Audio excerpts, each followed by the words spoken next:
Tensão em Taubaté. Bandidos invadem a agência bancária na Praça Santa Terezinha e funcionários são feitos reféns hoje pela manhã. Os clientes estavam dentro da agência utilizando os caixas eletrônicos, e não tinham nem percebido a ação criminosa a princípio, Na região central, loja de instrumentos musicais pega fogo e atinge residência. Ninguém ficou ferido. Por enquanto a causa ainda é indeterminada, mas a perícia vai avaliar para determinar as causas. Foi dentro da normalidade, afastado da rua, ainda bem que não houve vítimas. Tensão na obra. Operários do Contorno Sul, em São Sebastião, são vítimas de violência. Muitos deles, quando agredidos, se negam até às vezes a fazer a ocorrência com medo de retaliação. Então esse é o prejuízo maior que a gente tem. Segundo a polícia, as agressões seriam para forçar a empresa a contratar mão de obra local na construção da nova estrada. A polícia precisa ouvir todas as partes envolvidas, é o que nós estamos fazendo nesse momento. Então, logo nós consigamos ouvir todo mundo, aí sim o procedimento será autuado e remetido ao Poder Judiciário. Presente de Natal, presente do amigo secreto. Saiba como se comportar para não chamar a atenção dos bandidos na hora das compras. Sistema Cantareira registra a 13ª alta seguida. Na região, 3 reservatórios também subiram com as chuvas do fim de semana. E no esporte, pela Superliga de Vôlei masculino, o Taubaté mantém a liderança e o São José tem mais um tropeço em casa. Segunda-feira, 30 de novembro, Band Cidade segunda edição já está no ar.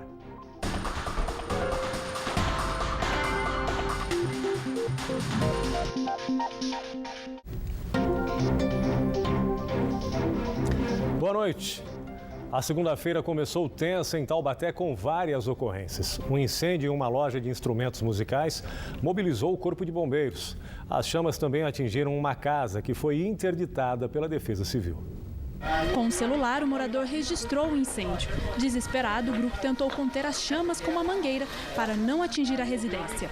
Josiel estava almoçando quando ouviu um barulho e conta o que fez para evitar o pior. O fogo estava muito alto e você vê que a mangueira não adianta nada, Mas o meu medo era desabar a parede e cair tudo, a casa. Dona Regina não estava na residência no momento do incêndio e ficou assustada quando descobriu que a casa foi atingida. O fogo começou nos fundos dessa loja de instrumentos musicais, região central de Taubaté, e prejudicou o imóvel ao lado. Estava na casa da minha cunhada, lá na Jardim das Nações.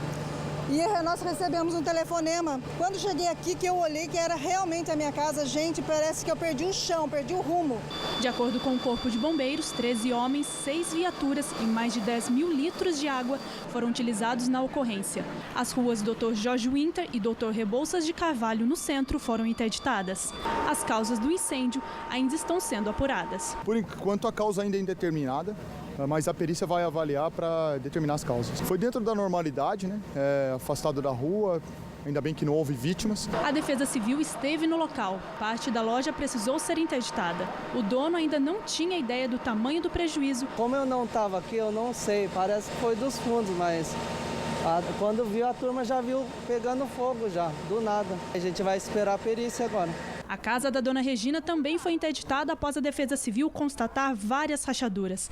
Quando a moradora foi autorizada a entrar na residência, ficou assustada com os estragos.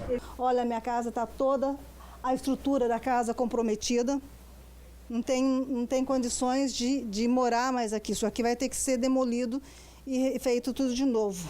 Aqui já foi interditado, ele só está me liberando para que eu retire as coisas da minha casa. O que você vai fazer agora? Eu ainda não sei o que vou fazer ainda, estou muito perdida, não sei nem para onde vou e nem o que vou fazer. Se vocês chegarem perto da parede, vocês vão ver a quentura, o quanto está quente. Tem risco de, dependendo, até desabamento. Então, por isso, nós fizemos uma prevenção em interditar essa casa e encaminhar a munícipe aqui para o serviço habitacional da prefeitura. O outro imóvel parcialmente foi interditado sim, que foi a origem do incêndio. A prefeitura informou que a loja de instrumentos musicais está com o alvará em dia. Mesmo assim, a divisão de fiscalização de obras deve ir até o local verificar se o auto de vistoria do Corpo de Bombeiros não está vencido. E também para notificar o proprietário a respeito de um novo laudo de acústica solicitado após reclamação dos vizinhos. Também em Taubaté, a polícia tenta localizar os bandidos que fizeram 2 funcionários reféns durante roubo a uma agência bancária, hoje de manhã, na Praça Santa Terezinha. Os 3 bandidos armados com revólveres entraram pelos fundos do prédio. Arrombaram 2 portões, estouraram um cadeado e tiveram acesso à agência bancária do Santander, localizada na região central de Taubaté. No momento do assalto, o banco ainda estava fechado para clientes. Porém, funcionários já estavam no local e 2 foram feitos reféns. A gente presenciou que os clientes estavam dentro da agência, utilizando os caixas eletrônicos, né? E não tinham nem percebido a ação criminosa a princípio, né? Evacuamos a agência, tiramos os funcionários e os clientes do local, né? E a partir desse momento entramos no banco e fizemos uma varredura, constatando que os indivíduos, os criminosos, não estavam mais no interior da agência. O grupo teve acesso ao cofre do banco e também levou malotes de dinheiro que tinham sido deixados minutos antes por um carro forte. O trio conseguiu fugir antes mesmo da polícia chegar. Segundo testemunhas, 2 carros foram utilizados na fuga. O valor roubado não foi divulgado. Possivelmente já deveria haver alguém os esperando fora da agência com algum veículo para poder levá-los embora, né? E a gente pede à população que, se souber tiver alguma informação a respeito de criminosos ou se visualizou alguma coisa na hora que estava passando, que ligue o 90 para informar a gente. Há pelo menos 10 dias, os operários que trabalham na nova estrada entre Caraguatatuba e São Sebastião têm sido alvo de ataques no canteiro de obras. Os agressores seriam moradores da região, cobrando a contratação de mão de obra local. A empresa Queiroz Galvão já denunciou o caso à polícia e ameaça paralisar a obra se a violência continuar. Os portões estão abertos, mas um vigilante controla quem entra e sai do canteiro de obras do Contorno Sul, que vai ligar a Tamoios a São Sebastião. O clima é de insegurança desde que os operários passaram a ser ameaçados e até agredidos a caminho do trabalho. Com medo, ninguém quis dar entrevista. Segundo o representante da construtora, 3 funcionários tiveram que ser transferidos devido à onda de violência. Muitos deles, quando agredidos, se negam até às vezes a fazer a ocorrência com medo de retaliação. Então esse é o prejuízo maior que a gente tem, é o abalo psicológico dos funcionários, né, a segurança dele, das famílias, então é a grande preocupação da empresa. A empresa denunciou as agressões à Polícia Civil, que flagrou a ação de 8 homens. Eles fazem parte de um movimento que cobra a contratação de mão de obra local. Reclama-se muito, de grupo de moradores, de que as empreiteiras deveriam contratar primordialmente pessoas residentes aqui na região. Estariam dando privilégios para quem não reside aqui na região. Em vista disso, houve alguns confrontos e combinamos então com os funcionários da construtora que policiais civis estariam dentro desse veículo, o ônibus deles, e o que aconteceu? E quando esse veículo tentou abordar o canteiro, chegar ao canteiro, foi abordado por pessoas em via pública, 7 ou 8 homens, alguns deles com pedaços de madeira na mão, e foi impedido de ali adentrar. Os policiais então desceram no veículo, detiveram essas pessoas e trouxeram todas elas à delegacia de polícia. No dia 23 de novembro, um encarregado foi atingido na cabeça com uma barra de ferro. Um celular também foi roubado, conforme registro no boletim de ocorrência. A polícia precisa ouvir todas as partes envolvidas, é o que nós estamos fazendo nesse momento. Então, logo nós consigamos ouvir todo mundo, aí sim o procedimento será autuado e remetido ao Poder Judiciário. Se houver uma nova tentativa ou que eles pratiquem uma nova ameaça contra funcionários dessas empresas, a polícia vai enquadrá-los, sendo essas mesmas pessoas, né, ou alguns deles, vai enquadrá-los também no crime de associação criminosa e aí que prevê uma pena mais exacerbada de 1 a 3 anos de reclusão. A construtora diz que está cumprindo a lei que reserva 70% das contratações para moradores de São Sebastião e Caraguatatuba. Segundo a empresa, 700 dos 900 operários são das 2 cidades. O número só não é maior porque a perfuração de túneis exige mão de obra qualificada.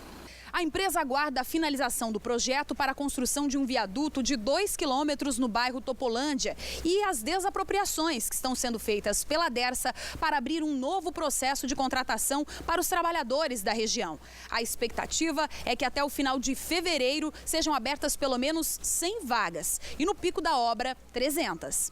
O diretor diz que nunca enfrentou situação parecida e que não descarta a possibilidade de paralisar as obras caso a violência continue. Nós não queremos isso. A gente espera que isso pare, né? Mas se continuar, vamos dizer assim, não tiver jeito de outra maneira e nós continuarmos sendo agredidos, até porque os nossos colaboradores não vão querer ir para frente de serviço, que eles estão sendo ameaçados. Aí a gente não vê outra alternativa que não seja paralisar.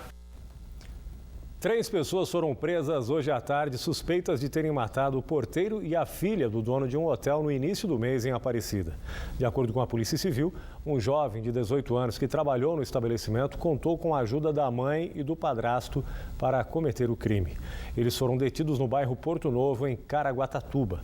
A polícia chegou até os suspeitos após as imagens do circuito interno do hotel mostrarem 2 homens entrando e saindo do local 50 minutos depois do crime. Eles fugiram com dinheiro e também com cheques. E mais um ponto para a polícia. Presos em Ilhabela, 2 suspeitos de terem assassinado um turista há 9 dias. Um deles é menor de idade. Segundo a polícia, o adolescente de 16 anos teria confessado o crime e entregado o comparsa de 22 anos, que também foi detido. O crime aconteceu no último dia 21. Vitor Oliveira Nunes, de 20 anos, era de São Paulo e passava o fim de semana em Ilhabela. Ele foi baleado durante um assalto à casa de veraneio, no bairro Bexiga. Os bandidos fugiram com celulares e também outros objetos. A seguir, depois de muita confusão, termina a greve na Antolin. E mais, saiba como se comportar na hora das compras e não dar bobeira para os bandidos. Horário de verão, 7h01, a gente volta já já.